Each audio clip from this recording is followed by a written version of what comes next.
A lot of people nowadays has been struggling recently due to the COVID-19 pandemic, which actually stands for a disease called the coronavirus that originated from the year of 2019. So I want to be able to go over the COVID-19 pandemic with you all to be able to show you how impactful it is in all of our lives because of an order made by the CDC, which stands for the Centers for Disease Control and Prevention. The order states that all of us have to be left under quarantine and that they've caused several businesses, several people jobless, including me.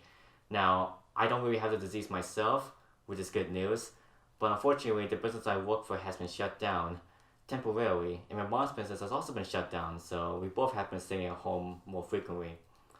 So I'm going to go over the symptoms, treatments, and the outcome of the COVID-19 pandemic to see what we can be able to do to help prevent the spread of the virus, or at least to hopefully kill it off. Now, about the symptoms.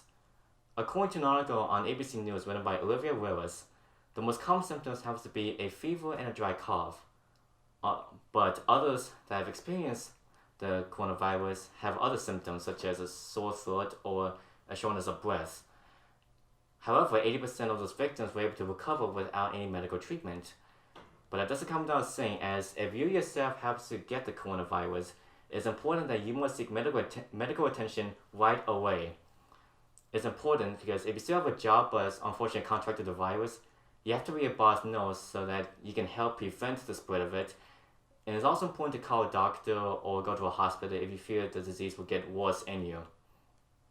Now, about the treatments. Unfortunately, there's no confirmed treatments yet now, but I do know that scientists are still working to this day to be able to find a direct cure in the hopes of killing off the virus.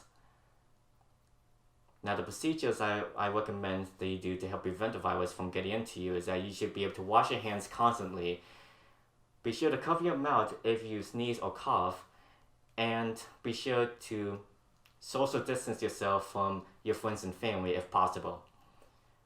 According to an article on the Chicago Tribune written by Howard Dardick, there has been a few potential treatments that could be used as cures, but it's questionable as they do have consequences.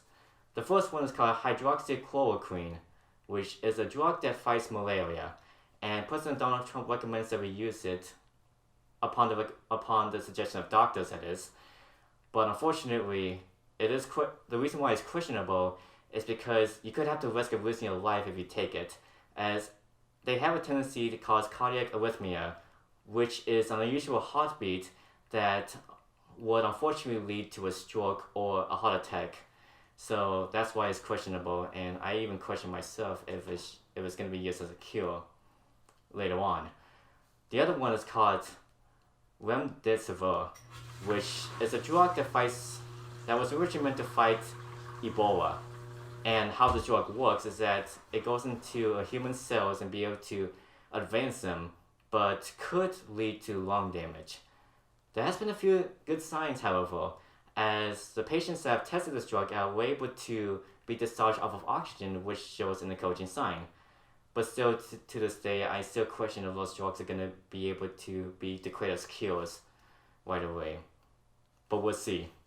Now, on the outcome of this coronavirus pandemic, unfortunately, the worldwide has stated on a graph or data that was made by the foreign staff that worldwide there's been over 2 million cases and at least over 100,000 deaths. And to make matters worse, the United States has been declared as a country with the most cases at over 500,000 and at least over 20,000 deaths.